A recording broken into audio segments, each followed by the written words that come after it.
Net value வந்து number of ஷேர்ஸ்ல divide பண்ணும்போது ஒரு வேல்யூ வரும். அதுதான் புக் வேல்யூ. ஸோ இந்த புக் வேல்யூவை கரண்ட் ப்ரைஸையும் நம்ம எப்பவுமே பார்க்கணும். புக் வேல்யூக்கும் கரண்ட் ப்ரைஸுக்கும் ஒரு 2 மடங்கு 3 மடங்கு இருந்தா ஓகே. சில இடங்கள்ல வந்து அது வந்து 6-7 மடங்கு இருக்கும். அதுக்கு ஒரு நல்ல உதாரணம் வந்து அதானி குரூப்போட shares.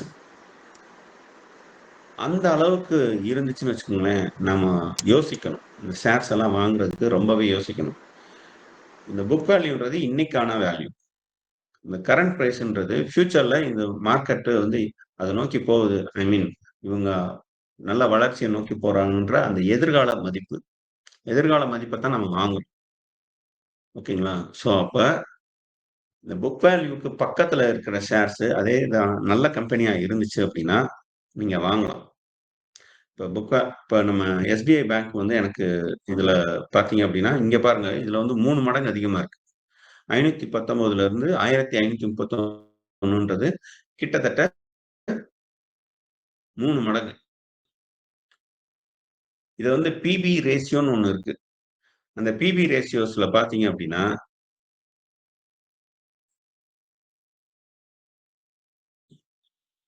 Price to book value அப்படின்னு ஒண்ணு இருக்கு. லாகின் பண்ண சொல்றான். ஓகே, நான் லாகின் பண்றேன்.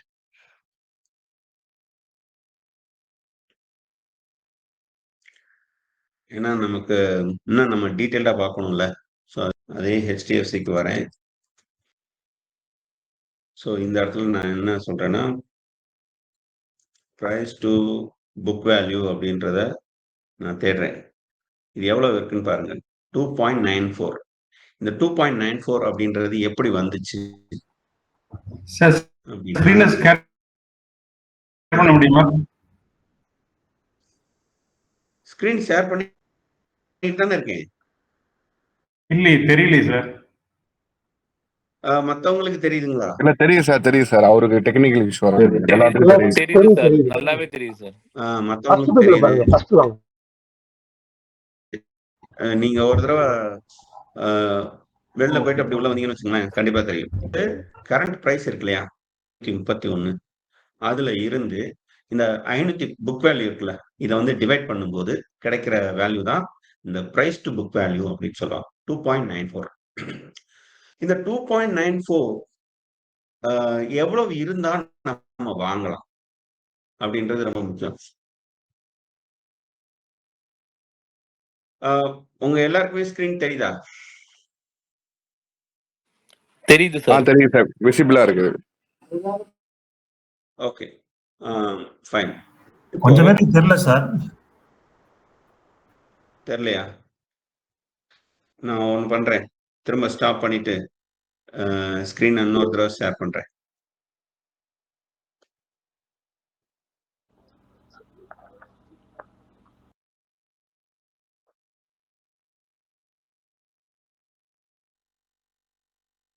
இந்த தடவை கண்டிப்பா தெரியும். தெரியுதுங்களா? தெரியுது சார், தெரியுது சார். இப்போ கிளியரா இருக்கு. ஓகே, இப்போ கொஞ்சம் பெருசா இருக்கு.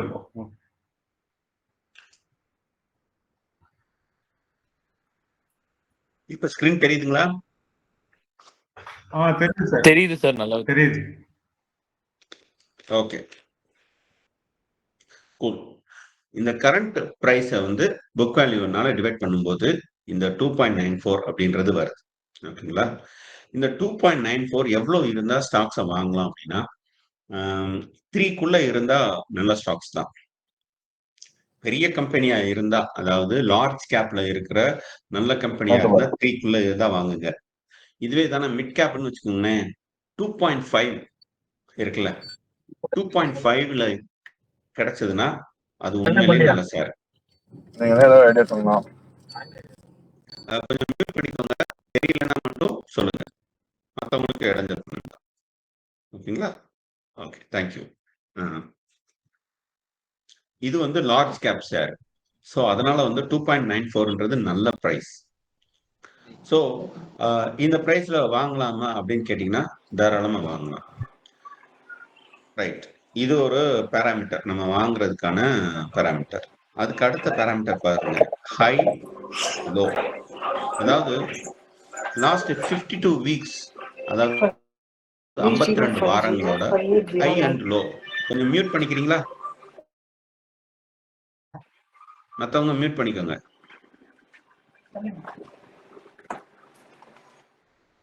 மியூட் பண்ணிக்கோங்க. இந்த ஹை அண்ட் லோ அப்படின்றது 52 weeks high and 52 weeks low. இது நமக்கு ஒரு முக்கியமான பேராமீட்டர்.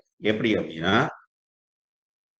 இந்த ஷேர்ஸோட பொட்டன்சியல் என்ன அப்படின்னு தெரிஞ்சுக்கிறதுக்காக. இப்ப நீங்க 1531 இருக்கு அப்படின்னா, இது வந்து ஒரு சமயம் 1758 வரைக்கும் போயிருக்கு அப்படின்னா, இதோட பொட்டன்சியல் வந்து அந்த அளவுக்கு 1363ஓட நின்றுச்சு. ஓகேங்களா? சோ அப்ப வந்து இதோட ஸ்ட்ராங் பேஸ்மெண்ட் அப்படின்னு பாத்தீங்கன்னா, இந்த லாஸ்ட் 1 இயர்ல இந்த வேல்யூ சொல்லலாம். இதுதான் அதோட பாட்டம் அப்படின்னு நினைச்சுக்கலாம். இதுக்கு கீழே போகாது அப்படின்னு நினைச்சுக்கலாம். சோ அப்ப ஆனா இதை தொடர்றதுக்கு வாய்ப்பு இருக்கு. 1758ன்றத தொடர்றதுக்கு வாய்ப்பு இருக்கு. திரும்ப வந்து மேல வர்றதுக்கு வாய்ப்பு இருக்கு. அதுவும் ஹெச்டிஎஃப்சி பேங்க் மாதிரியான இன்னும் நல்ல ஷேர்ஸ் வந்து எஃப்ஐ கொஞ்சம் வெளியில போனதுனால அந்த பாதிப்பு தான். திரும்ப எஃப்ஐ உள்ள வர்றாங்க, டிஐயும் உள்ள இன்வெஸ்ட் பண்ணிக்கிட்டு இருக்காங்க அப்படின்ற மொமெண்ட்ல இந்த 1531 ஈஸியா 1758 வரும்.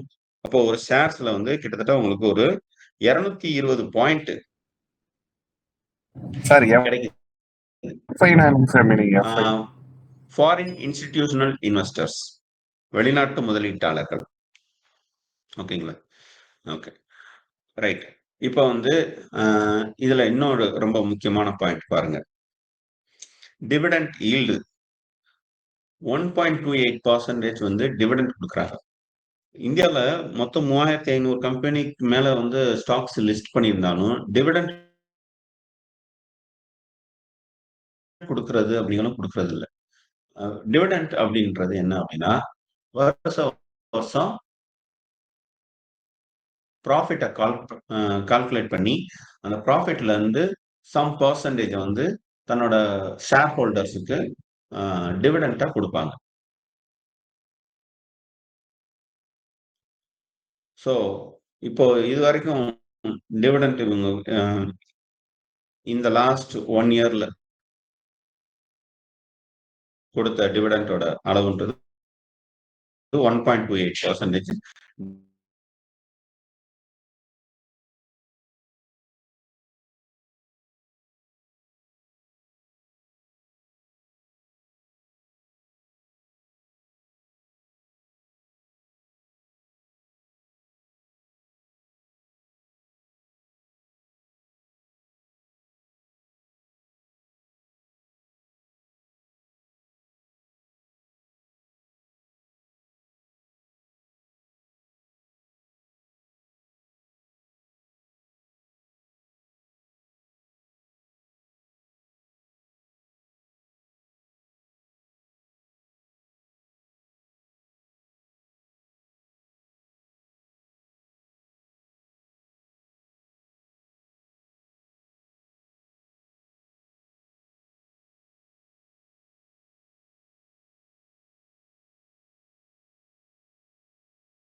இல்லாட்டினா அதிரடியா ட்ரேட் பண்ணுவாங்க. அந்த மாதிரியான மியூச்சுவல் ஃபண்ட்ஸ் கம்பெனிஸ் பண்ணுவாங்க. இந்த குவாண்ட்னு ஒரு கம்பெனி இருக்கான். குவாண்ட் கம்பெனியோட ப்ராஃபிட் எல்லாம் பார்த்தீங்கன்னா பயங்கரமா இருக்கும். அந்த மியூச்சுவல் ஃபண்ட்ஸ் கம்பெனியோட அந்த சிஏஜிஆர்லாம் பார்த்தீங்க அப்படின்னா எதை தொட்டாலும் 25%, 30%, 40%.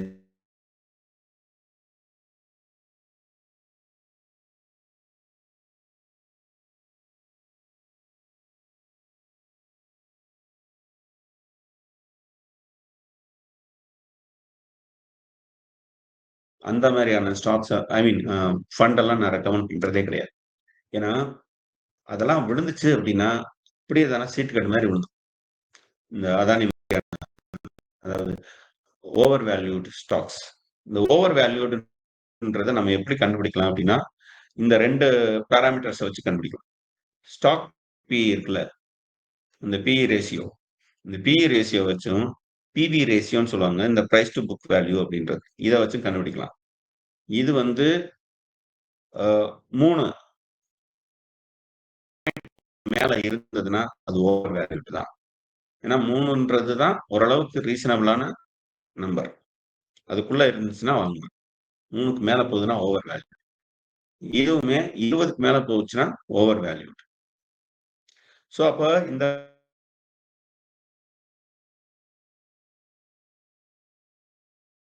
ஓகேங்களா? அப்பனா சார் ஒரு டவுட் சார். இப்போ இது போக இன்னும் நிறைய பேராமீட்டர்ஸ்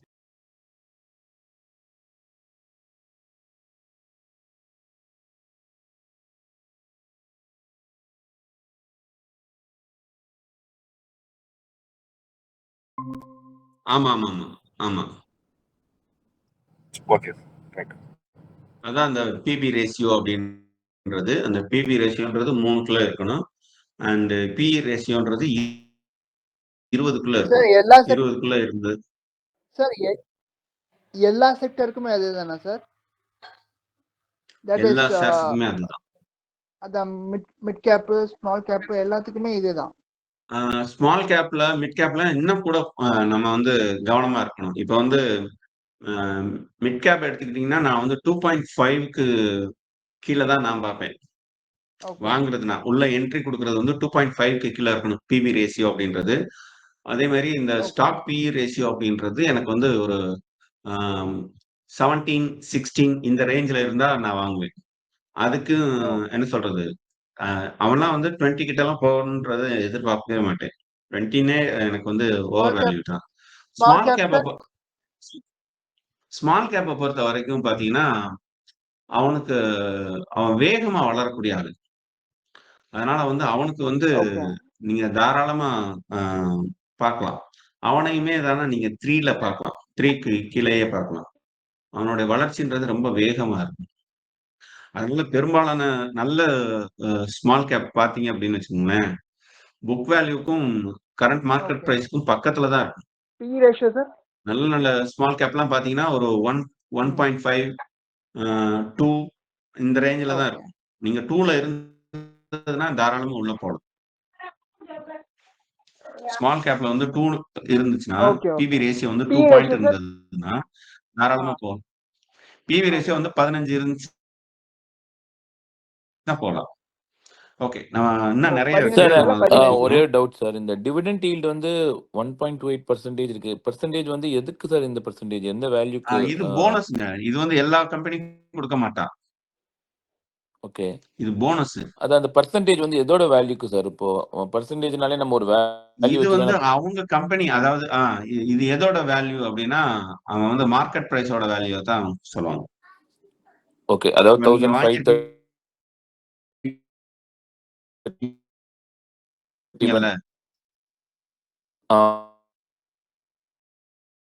ஆமா. ஓகே. ஆமா இப்ப சார். வந்து ஒரு ஷேர் வாங்கிருக்கீங்கன்னு வச்சுக்கோங்களேன், 30 ஓகே. இருக்கும். அப்போ ஒரு ஷேருக்கு வந்து 17 ரூபா 18 ரூபா கொடுப்பான். இது ஓ, வந்து இயர் எண்ட் போனஸ். போனஸ் மாதிரி. ஆமா, ஓகே இது வந்து ஓகே ஆமா சார். இது போனஸ். மார்க்கெட் வேல்யூக்கும் இதுக்கும் என்ன சொல்றது, உங்களுக்கு மார்க்கெட் வேல்யூ ஏறும்போது கிடைக்கிற அந்த ப்ராஃபிட் வேற, இது வேற. Okay sir. ஓகே. ஃபைன். இன்னும் நமக்கு நிறைய இருக்கு. அதனால நம்ம கொஞ்சம் வேகமா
கரெக்டா ஒரு 1 இயர்க்கு முன்னாடி ஜூன் 1ஆம் தேதி 2023ல 1604ல இருந்து அது அப்படியே தானே மேல போய் 1719 வரைக்கும் போயிருக்கு. 28 வரைக்கும் போயிருக்கு. அதுதான் அதோட ஹை பீக். அதுக்கு அடுத்து அந்த பீக் போகல. அப்படியே தானே இறங்கிட்டு 1431ல வந்துட்டு திரும்ப மேல ஏறுறான். திரும்ப எப்ப மேல ஏறுறான்? அந்த டிசம்பர் அக்டோபர்ல விழுந்துட்டு திரும்ப டிசம்பர்ல மேலே ஏறுறான். அப்புறம் அங்கிருந்து தானே ஒரு சடன் ஃபால் இருக்கு. ஏன்னா எஃப்ஐஐ கொஞ்சம் வெளியில எடுத்துட்டு போறாங்க. முக்கியமா அந்த சைனா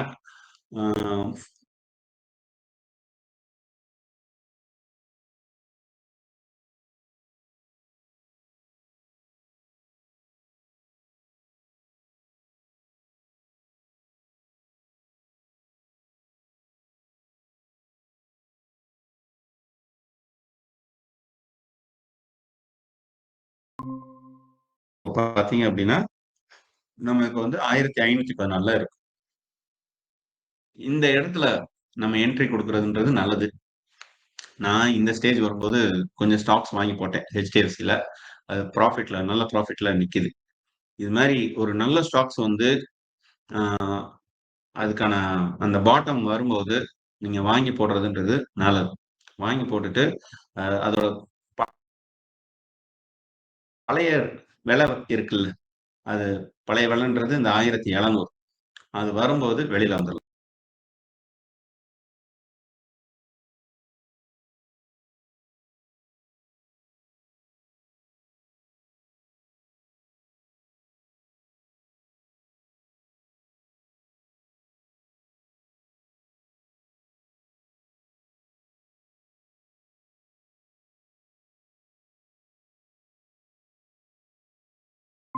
நமக்கு இந்த ரேஞ்ச் வந்துருச்சு.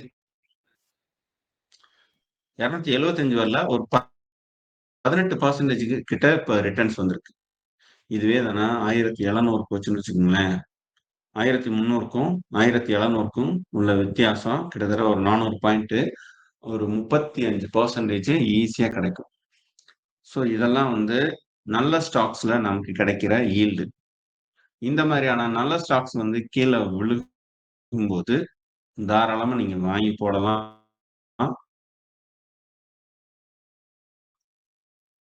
அது வாங்கி போட்டுட்டு அதோட பழைய ரேட் வர்ற வரைக்கும் நம்ம பொறுமையா இருந்தா போதும். ஓவரால் இந்த ஸ்டாக்ஸை பத்தி உங்களுக்கு எந்த ஐடியாவுமே கிடைக்கல அப்படின்னா நீங்க ரிவர்ஸா பாருங்க. அதாவது ஃபர்ஸ்ட் மேக்சிமம் பாருங்க. ஒரு 2005ல 55 ரூபாயில இருந்த ஷேர்ஸ் இப்ப பாத்தீங்கன்னா 1500 ரூபாயில இருக்கான். ஸோ எப்படியான growth இருக்கு, அந்த growthோட ஓவரால் growth உங்களுக்கு தெரியுதா? கன்சிஸ்டண்டா growth ஆகிக்கிட்டே இருக்கு. இந்த கன்சிஸ்டன்டான growth எதை மீன் பண்ணுது அப்படின்னா, மார்க்கெட்ல இருந்து வாங்குற பணத்தை அவங்க சரியா யூட்டிலைஸ் பண்ணி அவங்க என்ன சொல்றது இன்வெஸ்ட்மெண்ட்குள்ள இறக்கி அவங்க அவங்களோட growth-அ வந்து என்ன சொல்றது தொடர்ந்து கொடுத்துக்கிட்டே இருந்திருக்காங்க. எல்லா கம்பெனியும் அந்த மாதிரி பண்றது இல்ல. சில கம்பெனி மார்க்கெட்ல நல்ல ஷேர்ஸ் இன்க்ரீஸ் ஆகும்போது அதுல இருந்து கிடைக்கிற பணத்தை சரியா இன்வெஸ்ட் பண்ணாம அப்படியே விட்டுருவாங்க. அப்படி விடும்போது என்ன ஆகும் அப்படின்னா திரும்ப வந்து ஒரு ஃபால் நடக்கும்போது டக்குன்னு கீழே வந்துடும். நல்ல கம்பெனிஸ் என்ன பண்ணுவாங்கன்னா மார்க்கெட்ல காசு கிடைக்க அதை அப்படியே தானே புது புது ரிசர்ச் அண்ட் அனாலிசிஸ்ல இன்வெஸ்ட் பண்ணுவாங்க. புது புது ப்ராஜெக்ட்ல பண்ணுவாங்க. புது புது ஐடியாஸை கொண்டு வந்து எப்படியாவது மார்க்கெட்ல தனக்குன்னு ஒரு இடத்தை பிடிக்கிறதுக்கு பார்ப்பாங்க. அவங்களுடைய கம்பெனியோட வேல்யூ வந்து இன்க்ரீஸ் பண்றதுக்கு பார்ப்பாங்க. அதான் அந்த புக் வேல்யூ. இந்த புக் வேல்யூ இன்க்ரீஸ் பண்றதுக்கு பார்ப்பாங்க. ஸோ அந்த மாதிரியான ஒரு நல்ல ஷேர் தான் வந்து ஹெச்டிஎஃப்சி. அப்படின்றதுனாலதான் இது விழுந்துச்சு. சரி, இப்போ இது எந்த இடத்துல விழுந்திருக்குன்னு பாருங்க. அந்த கோவிட் சமயம் 1200ல ஓடிக்கிட்டு இருந்தது. 1296ல ஓடிக்கிட்டு இருந்தது. அங்கிருந்து கீழே விழுகுது. விழுந்து பாத்தீங்கன்னா ஒரு 300 பாயிண்ட் விழுகுது. இந்த 300 பாயிண்ட் விழுந்ததுக்கு அப்புறம் சல்லுன்னு ஏறிடுச்சு. தொடர்ந்து அதுக்கு அடுத்து மேல போய்கிட்டே இருக்கு. சோ இதோட அந்த வீழ்ச்சி அப்படின்றது எப்பவுமே ரொம்ப பாட்டம்க்குலாம் போகல.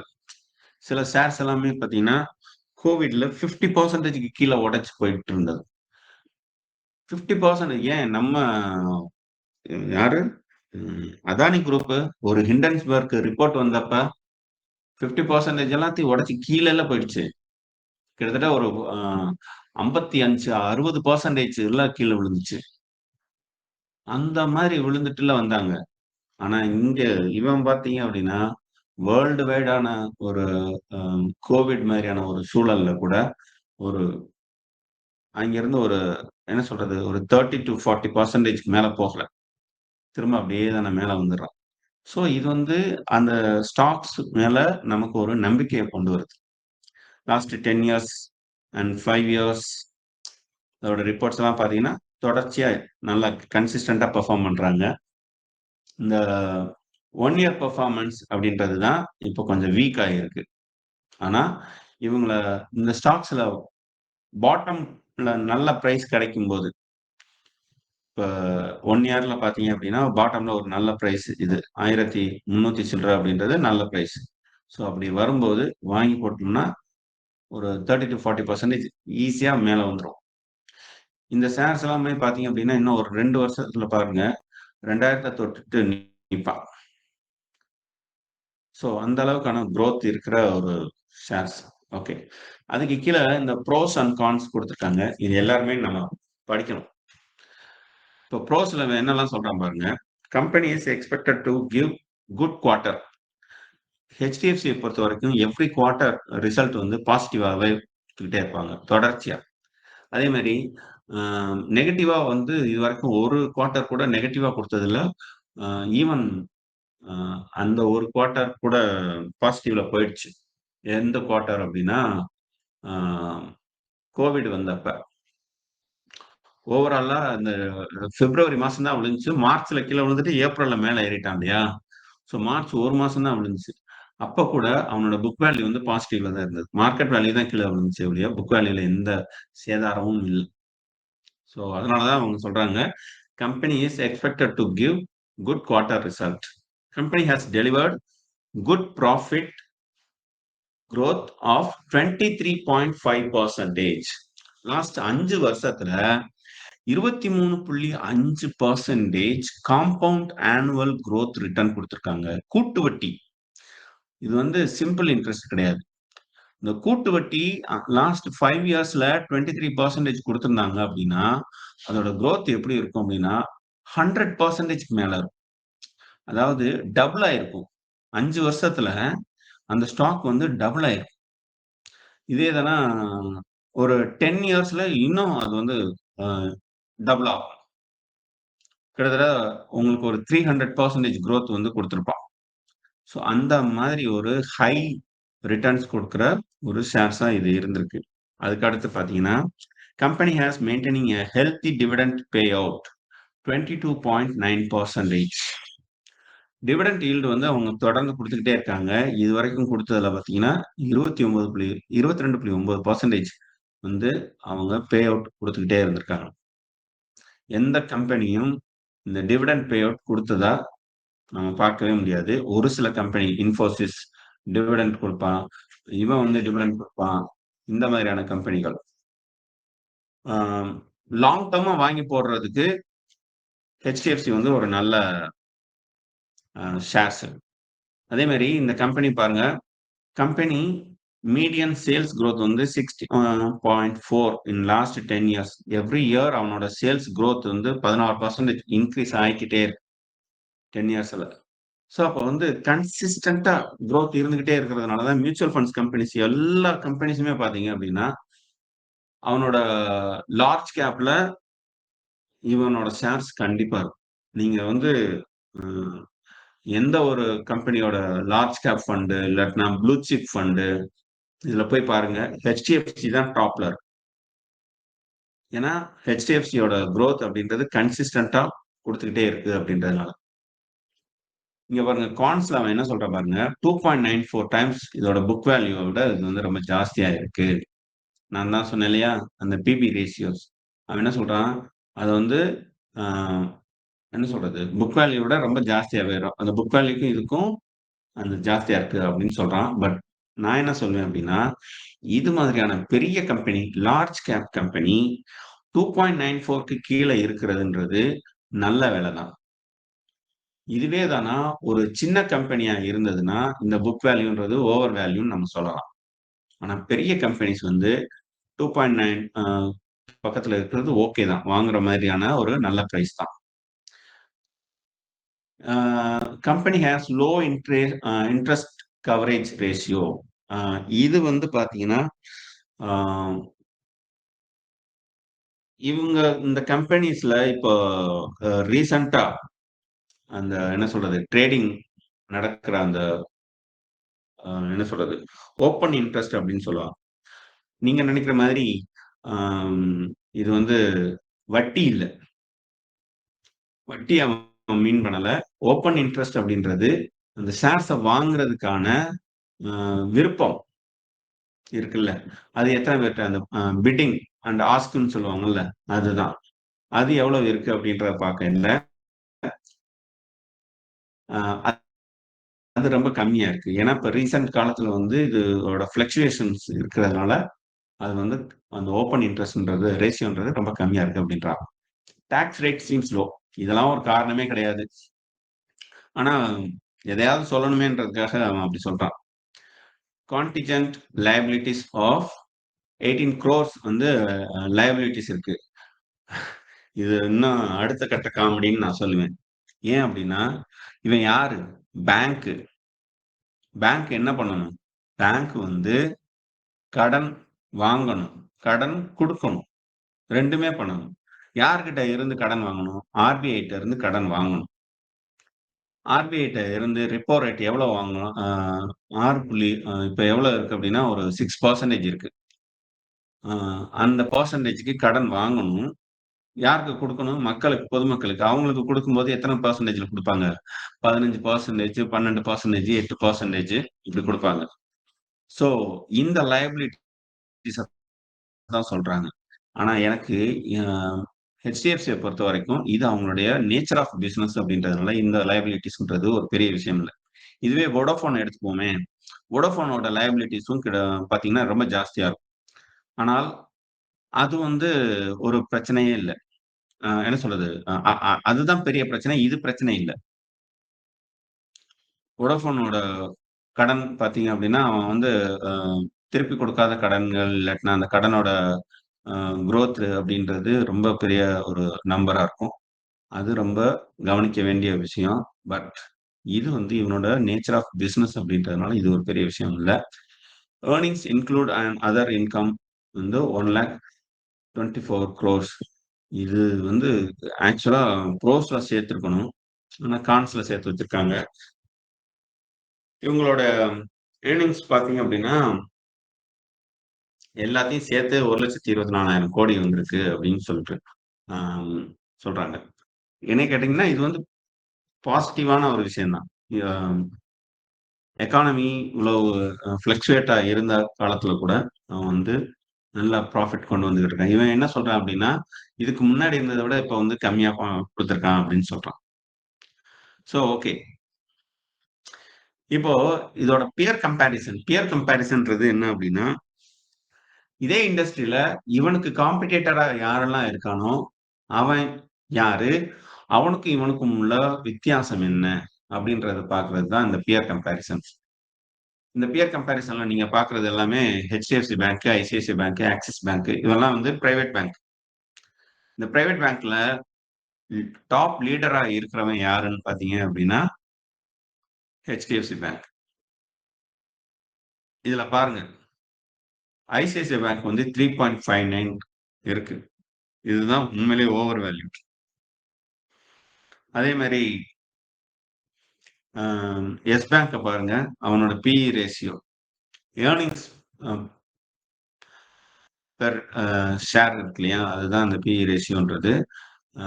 ஸோ அது பார்த்தீங்க அப்படின்னா 53.78 இருக்கு. அதாவது ரொம்ப கம்மியா இருக்கு. அவனோட ஏர்னிங்ஸ் வந்து பெர் ஷேருக்கு கொண்டு வர ஏர்னிங்ஸ்ன்றது ரொம்ப கம்மியா இருக்கு.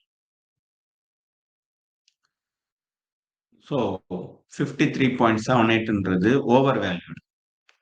இப்போ எவ்வளோ இருந்திருக்கணும்? 20க்கு கீழே இருந்திருக்கணும். ஆனா இப்ப எவ்வளவு இருக்கான்? 53ல இருக்கான். அதுதான் இது.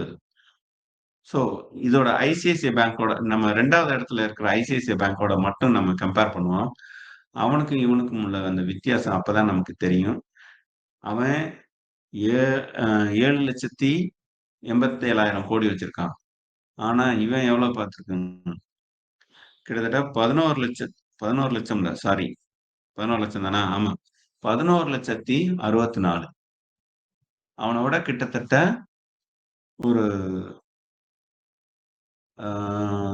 எத்தனை பர்சன்டேஜ், 60-70% கிட்ட வர்றான்.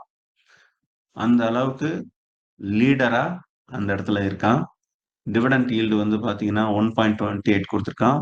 ப்ராஃபிட், குவார்டர் ப்ராஃபிட் எவ்வளவு இருக்கு? 3 குவார்டருக்கு அவன் கொடுக்குற ப்ராஃபிட் வேரியேஷன் என்னன்னா 39.92 இருக்கு. சேல்ஸ் பாத்தீங்கன்னா 79 crore கொண்டு வந்திருக்காங்க. குவார்டர் சேல்ஸ் வந்து 67. ஸோ இண்டஸ்ட்ரி பிஇ ரேஷியோட ஒட்டுமொத்த அந்த இண்டஸ்ட்ரியோட பிஇ ரேஷியோன்றது 12.58. ஓகேங்களா? ஸோ இதுதான் சார் ஒரு சின்ன டவுட் சொல்லுங்க. சார். சார் இப்ப எஸ் பேங்க் வந்து பாத்தீங்கன்னா இப்ப பி ரேஷியோனா ஏர்னிங் பெர் ஷேர் தான் சார். இப்ப இல்ல ப்ராஃபிட் ரேஷியோஸ் பை ஏர்னிங்ஸ் அப்படின்னு நாங்க சொல்லுவோம்.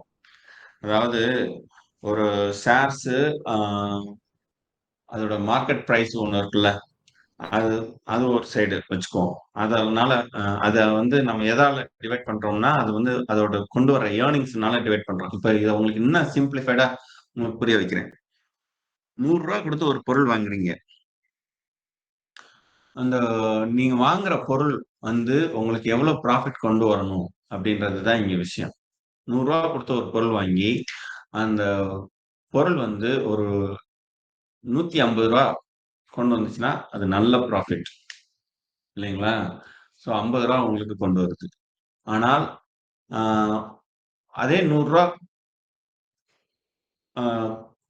எடுத்துட்டு வர ஒரு பொருள் வந்து உங்களுக்கு எவ்வளவு கொண்டு வருது அப்படின்னா 20 ரூபாய் கொண்டு வருது அப்படின்னு வச்சுக்கோங்களேன். இப்போ நீங்க 100 ரூபாய் ஸ்பெண்ட் பண்ணி 20 ரூபாய் சம்பாதிக்கிறீங்க. இந்த 20 ரூபாயையும் இதையும் இவங்க வந்து எப்படி பண்ணுவாங்க அப்படின்னா பெர்சன்டேஜ்ல கால்குலேட் பண்ணுவாங்க. அதை வந்து அந்த மார்க்கெட் பிரைஸ வந்து என்ன சொல்றது, அந்த ஏர்னிங்ஸ்னால டிவைட் பண்ணுவாங்க. அப்படி டிவைட் பண்ணும்போது உங்களுக்கு ரிவர்ஸா தெரியும். ரிவர்ஸ் ஆனா என்ன சொல்றது, கூட இருக்கக்கூடாது, ஓவர். இது எதுக்காக இந்த பிஇ ரேஷியோ இவங்க மென்ஷன் பண்றாங்கன்னா இது வந்து ஓவர் வேல்யூவா இல்ல அண்டர் வேல்யூவா அப்படின்னு பாக்குறதுக்காக. இங்க வந்து 20க்கு மேல இருக்கிறது எல்லாமே ஓவர் வேல்யூடு, 20க்கு கீழே இருக்குதுன்னா அண்டர் வேல்யூ, இல்லைன்னா அது சரியான விலையில இருக்கு, அதோட மதிப்புன்றது மார்க்கெட் பிரைஸ்ன்றது சரியான மதிப்புல இருக்குன்னு அர்த்தம். இங்க 22 ரூபா 99 இந்த பிரைஸ் ரொம்ப கம்மி தான். ஆனா அது கொண்டு வர அந்த ப்ராஃபிட் இருக்குல்ல, அது அதோட ரொம்ப ரொம்ப ரொம்ப ரொம்ப ரொம்ப கம்மியா இருக்கு. அதுதான் இங்க விஷயமே. 22 ரூபா 23 ரூபாய்க்கு நீங்க முதலீடு பண்ணீங்கன்னா ஒரு 5% அது ப்ராஃபிட் கொண்டு வருமா அப்படின்னு கேட்டா கொண்டு வரல. அது வந்து நெகட்டிவ்ல தான் இருக்கு அப்படின்றதுதான் பிரச்சனை. ஸோ நீங்க அப்படிதான் புரிஞ்சுக்கணும். நீங்க இத வந்து எப்படி நினைக்கிறீங்க அப்படின்னா நல்ல மதிப்பு இருந்துச்சுன்னா அது வந்து நல்ல ஷேர்ஸ்ன்னு, அப்படி கிடையாது. ரொம்ப கீழே இருந்தாலும் இப்போ வந்து பிஇ ரேஷியோ அப்படின்றது ஒரு 5, 4 அப்படின்ற லெவலுக்கு இருந்தாலும் அதுவும் ரிஸ்க் தான். அதாவது அண்டர் வேல்யூட் அப்படின்றது அர்த்தம். அதுக்கோட இன்னொரு அர்த்தம் என்ன அப்படின்னா டிமாண்ட் இல்லைன்னு அர்த்தம். அது நல்ல விலை தான். உங்களுக்கு பிஇ ரேஷியோ வந்து ஒரு 5ல இருக்கு, 6ல இருக்கு அப்படின்னு சொல்லிட்டு நீங்க வாங்குறீங்கன்னு வச்சுக்கோங்களேன், அது நல்ல விலை தான். ஆனால் அந்த விலை வந்து ஏறாது. ஏன் ஏறாது அப்படின்னா டிமாண்ட் இல்ல அப்படின்னு அர்த்தம்.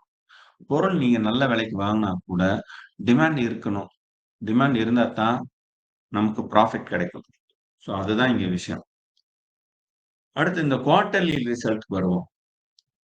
ஏன்னா நமக்கு இன்னும் கூட கொஞ்சம் இன்னும் நிறைய விஷயங்கள் பார்க்க வேண்டியிருக்கு. அதனால கொஞ்சம் வேகமாவே நான் வந்துடுறேன். இந்த குவார்டர்லி ரிசல்ட் பார்த்தீங்க அப்படின்னா என்ன சொல்றது, குவார்ட்டர் அப்படின்றத ஃபர்ஸ்ட் நீங்க எப்படி புரிஞ்சுக்கணும்னு சொல்றேன். ஏப்ரல், மே, ஜூன் அப்படின்றது first quarter. June, July, August அப்படின்றது second quarter. September, October, November கரெக்டா? ஜூன், ஜூலை இல்ல April, May, June, July, August, September second quarter, October, November, December third quarter, ஜனவரி, பிப்ரவரி, மார்ச் அப்படின்றது ஃபோர்த் குவார்ட்டர். ஓகேயா? இப்போ March 31 முடிகிறது ஒரு குவார்ட்டர். அப்படி லாஸ்ட் ஒரு 12 குவார்ட்டர்ஸ்க்கான ரிப்போர்ட்ஸ் வந்து இதுல காமிச்சிருக்காங்க. ஸோ 2021 இருந்து நமக்கு இந்த ரிப்போர்ட்ஸ் கிடைக்குது. ஸோ 2021 இருந்து இப்போ மார்ச் 2024 வரைக்கும் இதோட ரிப்போர்ட் வந்திருக்கு. ஸோ இதோட ஓவரால் பெர்ஃபார்மன்ஸை நீங்க வந்து பார்க்கலாம். இதோட ரெவென்யூ எவ்வளவு கொண்டு வந்திருக்கு, இதோட இன்ட்ரெஸ்ட் எவ்வளவு கொண்டு வந்திருக்காங்க, எக்ஸ்பென்சஸ் இருக்கு. இந்த எக்ஸ்பென்சஸையும் நீங்க உடைச்சு பார்க்கலாம். எக்ஸ்பென்ஸ், எம்ப்ளாயி காஸ்ட் அதுல எவ்வளவு வச்சிருக்காங்க. ஸோ இந்த மாதிரி நம்ம பிரிச்சு பார்க்கலாம். இந்த எம்ப்ளாயி காஸ்ட்ல எல்லாமே பார்த்தீங்கன்னா எஸ்பிஐல வந்து இந்த பர்சன்டேஜ் வந்து ரொம்ப ஜாஸ்தியா இருக்கும்.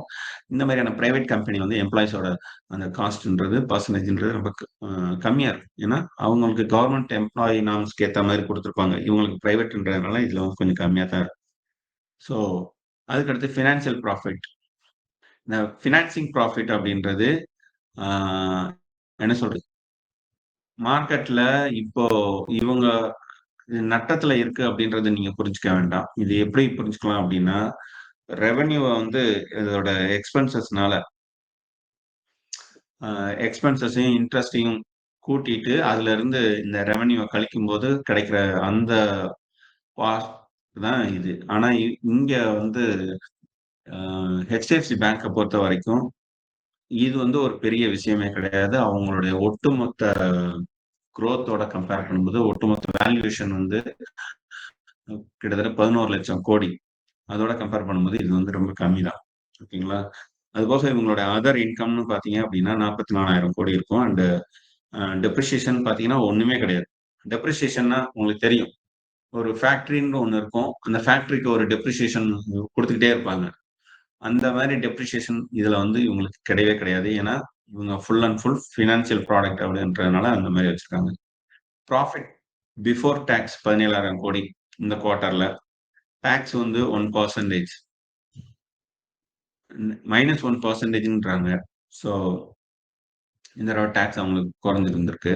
ஸோ நெட் ப்ராஃபிட் பார்த்தீங்க அப்படின்னா 18,000 கோடி.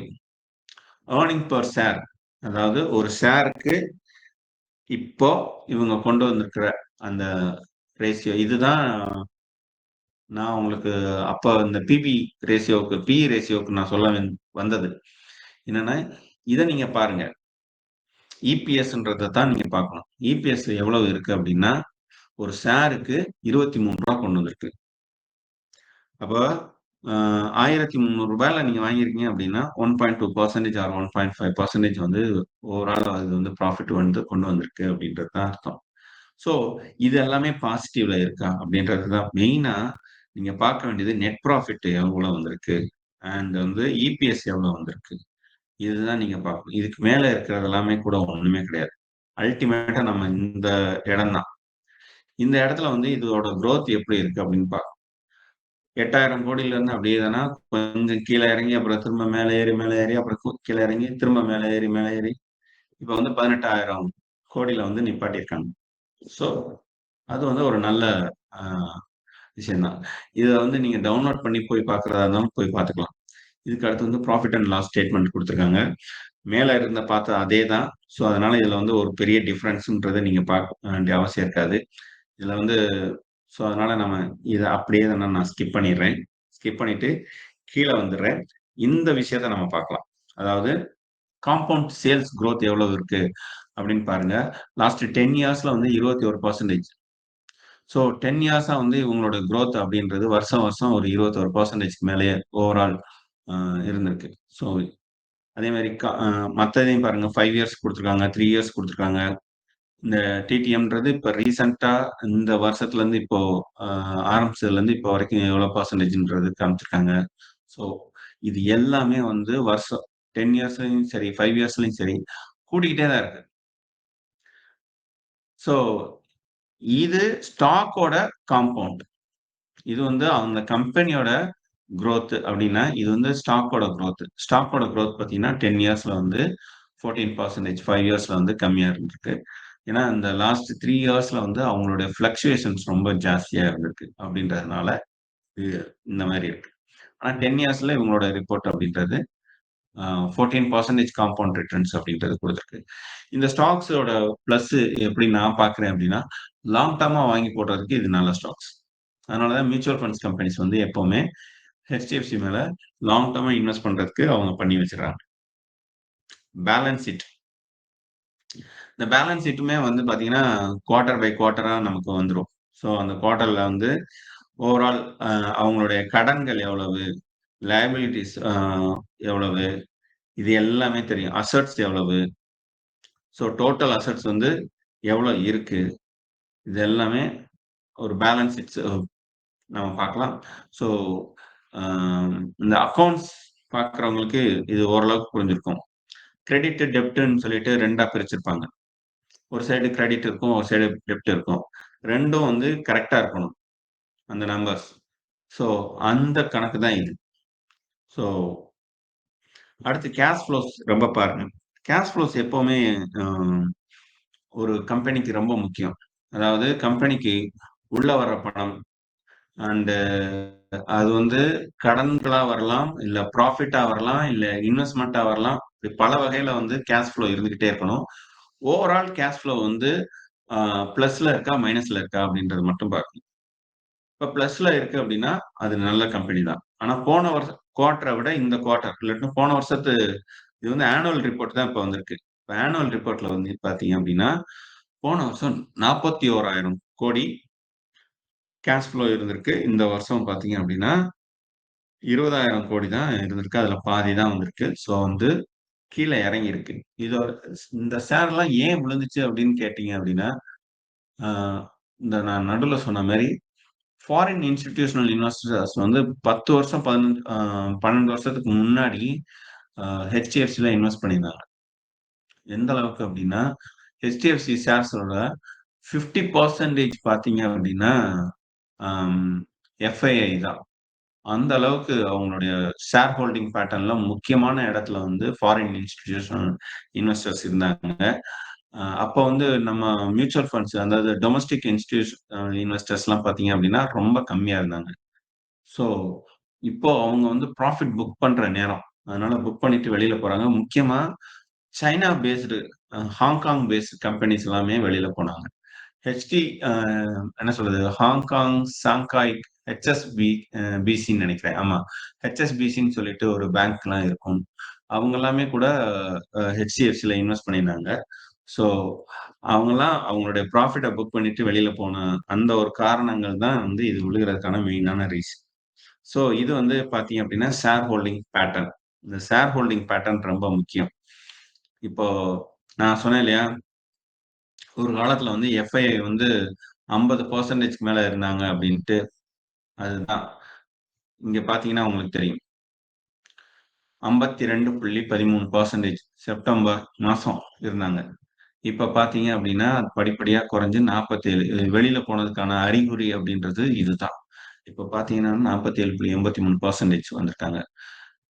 இது எப்படி நடந்ததுன்றதையும் பார்க்கணும். 39, 38, 37, 35, 32 இப்படியே தானே மேல வாங்கி போட்டுட்டு அதுக்கடுத்து கொஞ்சம் கொஞ்சமா ப்ராஃபிட்டை புக் பண்ணிட்டு திரும்ப வாங்கி போட்டிருக்காங்க.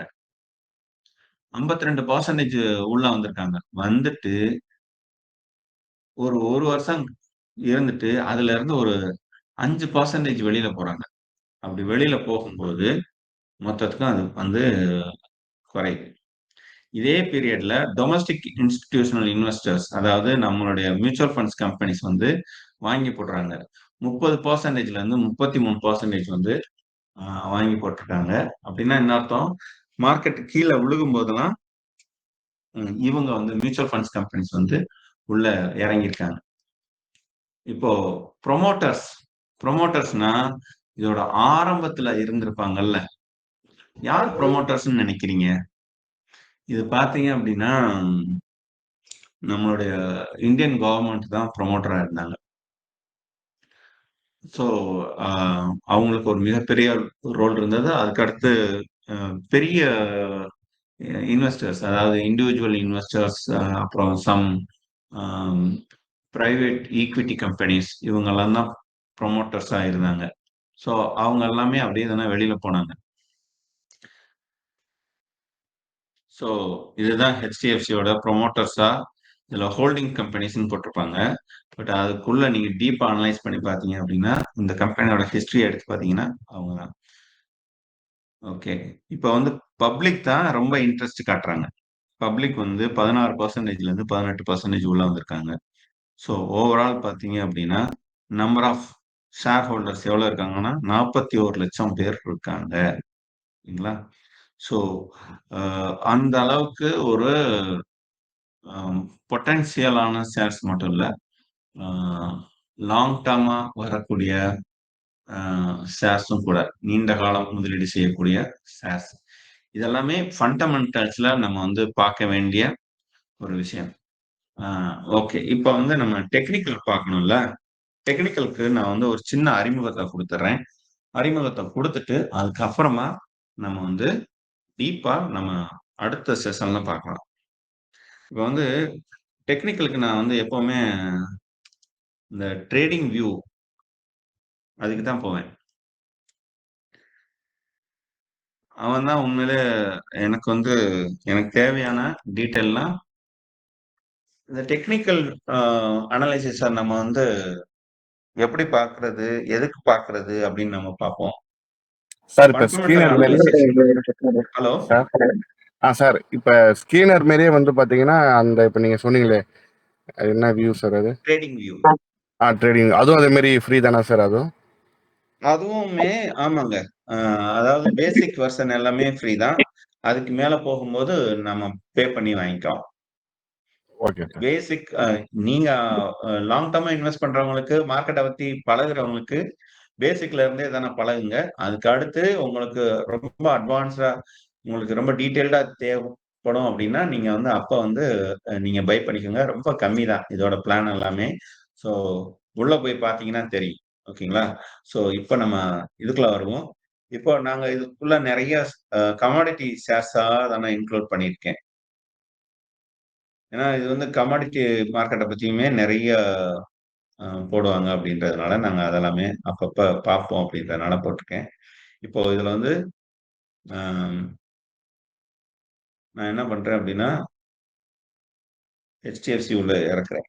HDFC bank futures. HDFC பேங்க்கும் இருக்கு, ஃபியூச்சர்ஸும் இருக்கு. நான் இப்போ ஃபியூச்சர்ஸ் எடுக்கிறேன். ஏன் ஃபியூச்சர்ஸ்ன்றத நான் சொல்லிர்றேன்.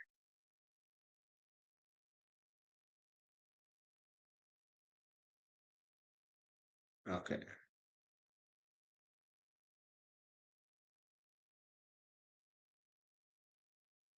HDFC ஃபியூச்சர்ஸ்ன்றது தான் டெக்னிக்கல் அனாலிசிஸ்க்கான நம்ம எடுக்க முடியும். ஏன்னா, நம்ம ஃபியூச்சர்ஸ்ல என்ன பண்றோம் அப்படின்னா, இந்த ஷேர்ஸ வந்து பல்க்கா நம்ம வாங்குறோம். அதாவது கான்ட்ராக்ட்ல வாங்குறோம். ஒரு குறிப்பிட்ட மந்த்துக்கு கான்ட்ராக்ட்ட நம்ம வாங்குறோம்.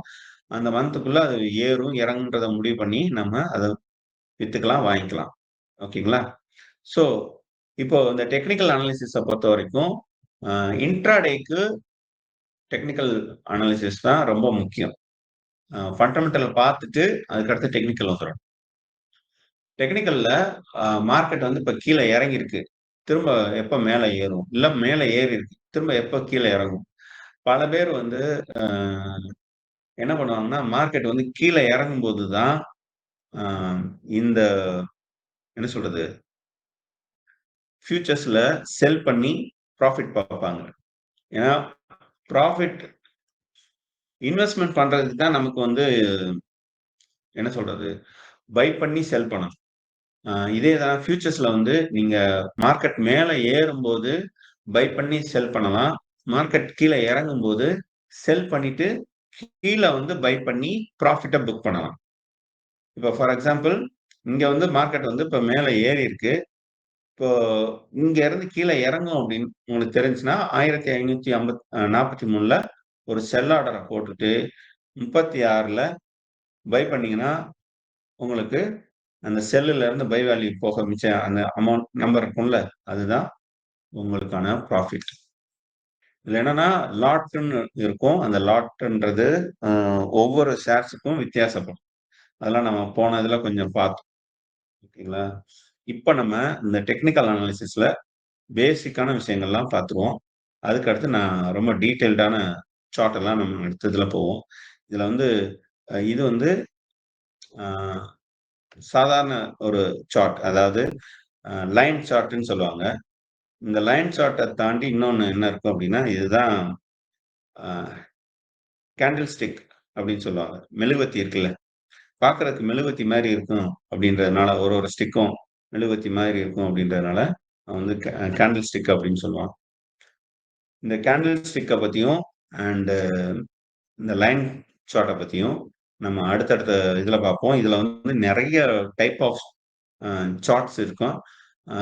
அதெல்லாமே பார்த்தீங்க அப்படின்னா எப்படி இருக்கும்னா, என்ன சொல்றது, ஃபிபனாசி சீக்வன்ஸை மட்டுமே மையமா வச்சு இருக்கிற சார்ட்ஸ். ஸோ அதை வச்சு அவன் என்ன சொல்லுவாங்கன்னா, இதை இப்படியே போனா எவ்வளவு தூரம் ஏறும் அப்படின்றத நம்ம கண்டுபிடிச்சு அதுக்கேற்ற மாதிரி நம்ம பை பண்ண முடியும்.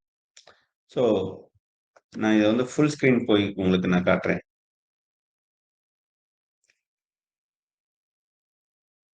ஸோ இந்த சார்ட்ஸ் இருக்கு இல்லையா? ஸோ இதுல பாத்தீங்க அப்படின்னா இங்க ஃபிபனாசின்னு ஒன்று இங்க இருக்கா, லாங் பொசிஷன் ஷார்ட் பொசிஷன் ரெண்டு இருக்கு. லாங் பொசிஷன்னா மார்க்கெட் மேலே ஏறிக்கிட்டே போகும்போது லாங் பொசிஷன் எடுத்து நீங்க வந்து அந்த சார்ட்டை வந்து வரையலாம். வரைஞ்சு இதுக்கு மேல இன்னும் எவ்வளவு போகும் அப்படின்றத நம்ம கண்டுபிடிக்கலாம். இப்ப பாருங்க நான் காட்டுறேன்.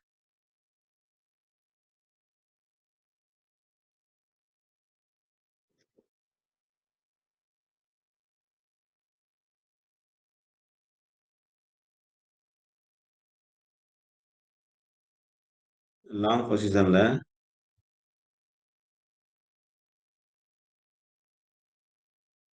இங்க இருந்து மேல மார்க்கெட் அப்படியே மேல ஏறி இருக்கு. ஸோ அப்போ மேல ஏறும்போது நம்ம இதோட பாட்டம் இப்படி வச்சுக்கணும், ஜீரோன்னு வச்சுக்கிட்டு இதுல இருந்து மார்க்கெட் எவ்வளவு தூரம் மேல ஏறும், எவ்வளவு தூரம் இறங்கும் அப்படின்றது எல்லாமே நம்ம பார்க்கலாம். ஸோ இந்த வீடியோஸ் எல்லாமே நம்ம வந்து இந்த சார்ட்ஸை பத்தியான ரிசர்ச் அண்ட் ஸ்டடிஸ் எல்லாமே நம்ம அடுத்த செஷன்ல பார்க்கலாம். ஏன்னா எனக்கு இப்போ வந்து 5 மணி 10 நிமிஷம் ஆயிடுச்சு. இது மட்டும் இல்ல, இன்னும் நம்ம எவ்வளவுலாம் பார்க்க முடியும்ன்றத சொல்றேன். இந்த ட்ரேடிங் வியூல ஒரு சுருக்கமா நம்ம பேசிக்குவோம். ஃபிபனாசி ரீட்ரேஸ்மெண்ட்னு ஒண்ணு இருக்கு. அதே மாதிரி ட்ரெண்ட் பேஸ்டு ஃபிபனாசி எக்ஸ்டென்ஷன், அதே மாதிரி இந்த ஃபிப் சேனல், இது மாதிரி ஃபிபனாசிலேயே தானே ஏகப்பட்ட ஐட்டம்ஸ் இருக்கு. ஸோ இப்போ வந்து ஃபிபனாசி ரீட்ரேஸ்மெண்ட் அப்படின்னு ஒன்று எடுத்துக்கிறேன். இதுதான் ஃபிபனாசி ரீட்ரேஸ்மெண்ட். ஃபிபனாசியோட அர்த்தம் என்னன்னா,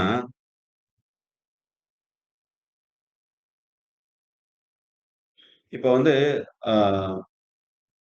இந்த உலகம், இந்த பிரபஞ்சம் எப்படி வளர்ந்துச்சு, இல்லாட்டினா எப்படி வந்து ஒரு விரிவா வளர்ந்துகிட்டே போகுது அப்படின்னு நீங்க எடுத்து பார்த்தீங்கன்னா, அது வந்து ஃபிபனாசி சீக்வன்ஸை மையப்படுத்தி தான் அது. ஃபிபனாசி சீக்வன்ஸ்ன்றது பெரிய கம்பசூத்திரம்லாம் ஒண்ணும் கிடையாது. 0ல இருந்து ஆரம்பிக்குதுன்னு வச்சுக்கோங்களேன். 0க்கு அடுத்து என்ன? 1. இப்ப வந்து 0வையும் 1ஐயும் கூட்டுங்க. அப்ப அதுக்கு அடுத்த நம்பர் வரும். அதுதான் இன்னொரு 1 வருது. இப்ப வந்து இந்த 1ஐயும் 1ஐயும் கூட்டினோம்னா 2. இப்போ அந்த 2க்கு முன்னாடி என்ன இருந்துச்சு? 1 இருந்துச்சு இல்லையா? அப்போ 1 + 2 3. 2 + 3 5. ஸோ இந்த மாதிரி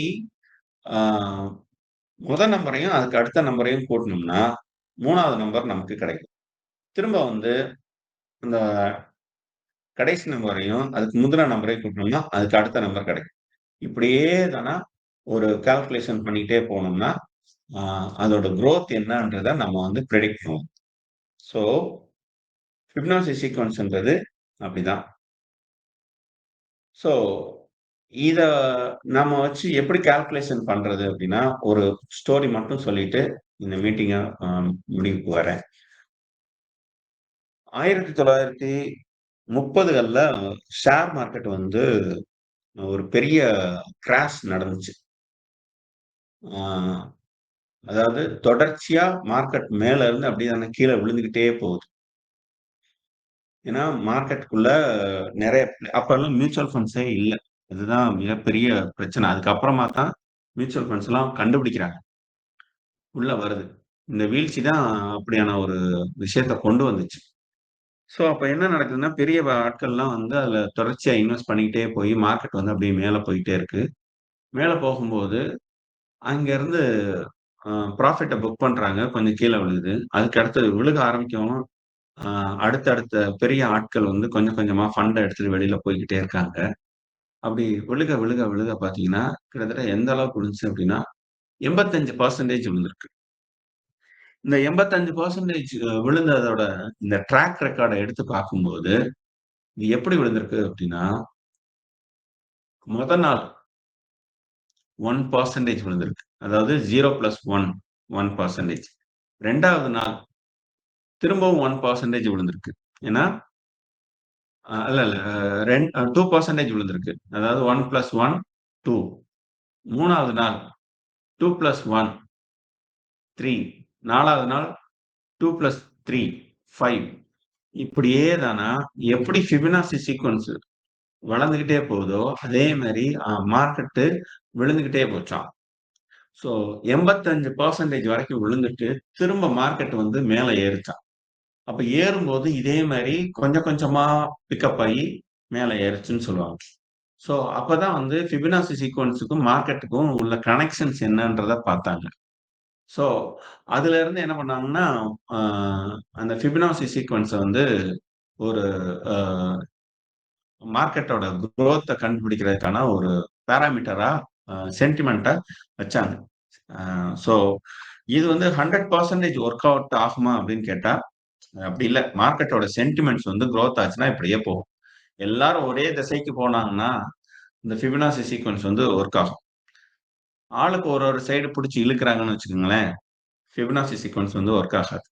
ஸோ அ மார்க்கெட் எல்லா நேரத்திலயும் அ என்ன சொல்றது?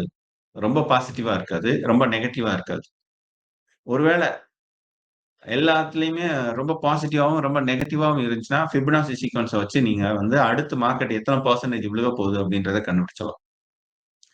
எனக்கு ரீசென்ட்டா நான் பார்த்தது அப்படின்னா, அ அதானி குரூப்ஸ் விழுந்தப்ப நான் பார்த்தேன். அதானி என்டர்பிரைசஸ் விழுந்தது கிட்டத்தட்ட ஃபிபனாசி சீக்வென்ஸ ஒட்டி விழுந்துகிட்டே இருந்துச்சு. கிட்டத்தட்ட 50%க்கு மேல அப்படி விழுந்துட்டு திரும்ப அப்படியே தானே இப்ப வந்து ஒரு 30%ஓட குரோத்ல நிக்குது.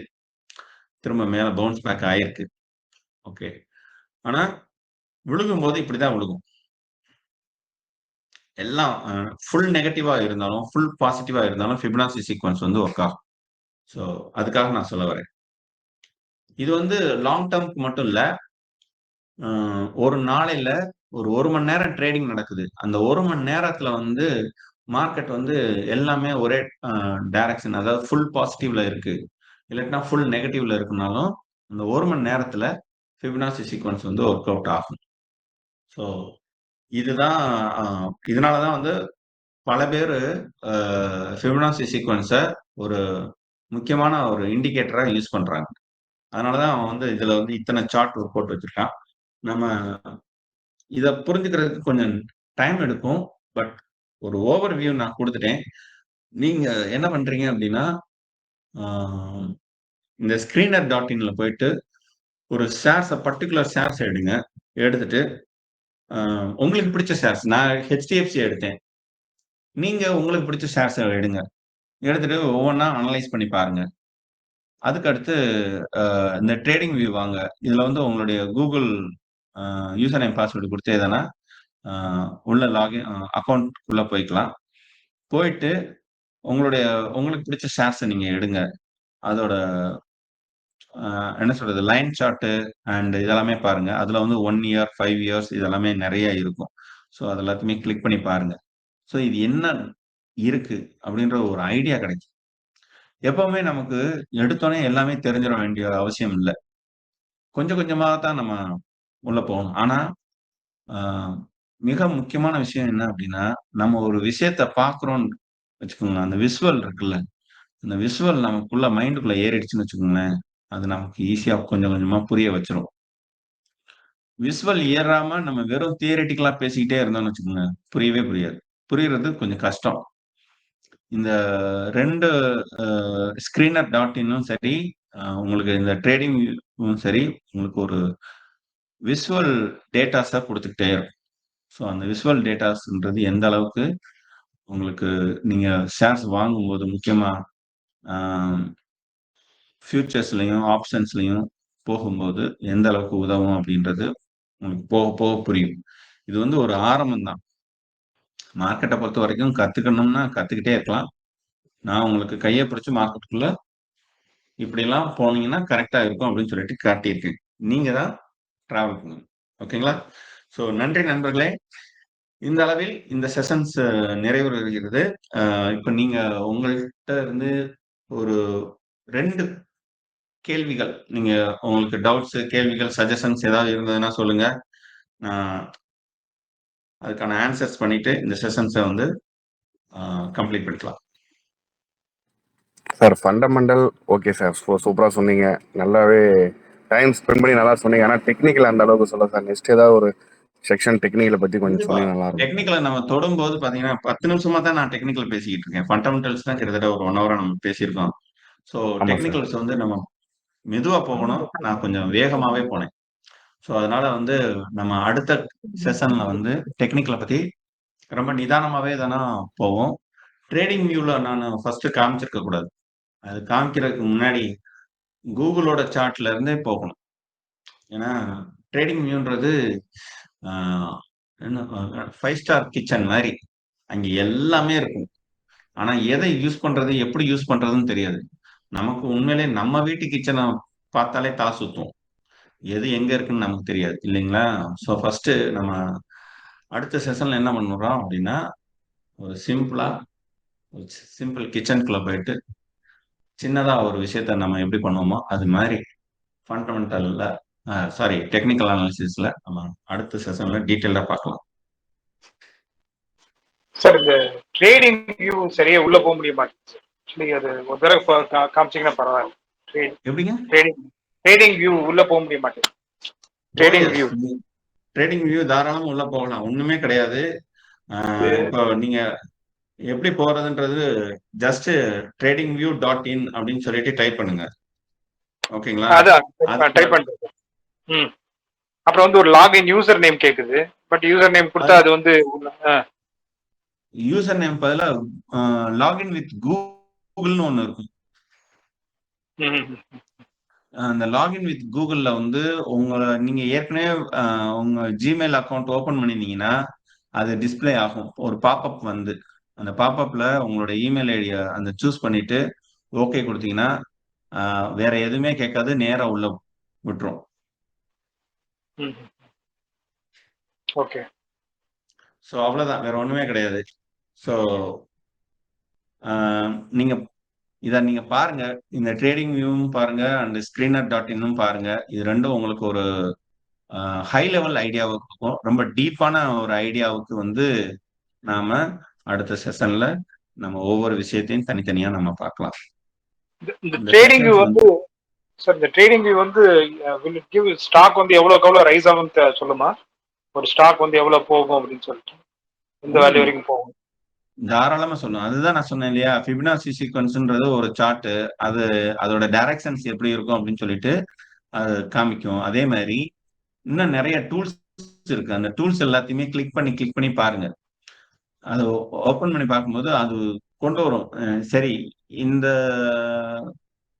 ஷேர்ஸ் வந்து பை போய்கிட்டே இருந்தா அடுத்து என்ன பிரைஸை தொடும், ஒருவேளை இது வந்து செல் போய்கிட்டு இருந்தா அடுத்து என்ன பிரைஸை தொடுன்றது ஒரு அப்ராக்சிமேட் நம்பர்ஸை வந்து அது காட்டும் நமக்கு. அதை வச்சு நம்ம டார்கெட் செட் பண்ணிக்கலாம். ஓகே, நான் இப்போ வந்து 1536 இருக்கேன். இது வந்து 1580 வரும். கிட்டத்தட்ட எனக்கு ஒரு 50 பாயிண்ட் கிடைக்கும். 50 பாயிண்ட்னா 50 × 100 கிட்டத்தட்ட 5000 ரூபாய் ப்ராஃபிட் கிடைக்குது அப்படின்னு சொல்லிட்டு நாம அதுல ட்ரேட் பண்ணலாம். Okay sir. ஓகே. ஸோ நண்பர்களே, நன்றி.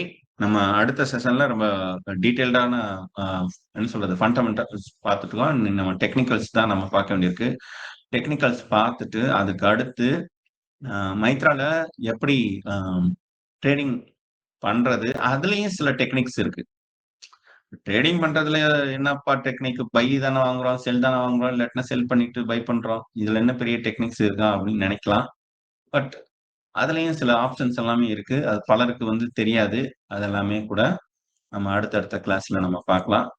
ஸோ அது வந்து உங்களுக்கு இன்னும் கூட ஒரு நல்ல ஐடியாவை கொண்டு வந்து கொடுக்கும். ஸோ இந்த அளவில் இந்த சந்திப்பு அப்படின்றது முடிகிறது. ஸோ நம்ம அடுத்த சந்திப்புல நம்ம நிச்சயமா இன்னும் டீட்டெயில்டா டெக்னிக்கல் அனாலிசிஸை நம்ம பார்க்கலாம். நன்றி.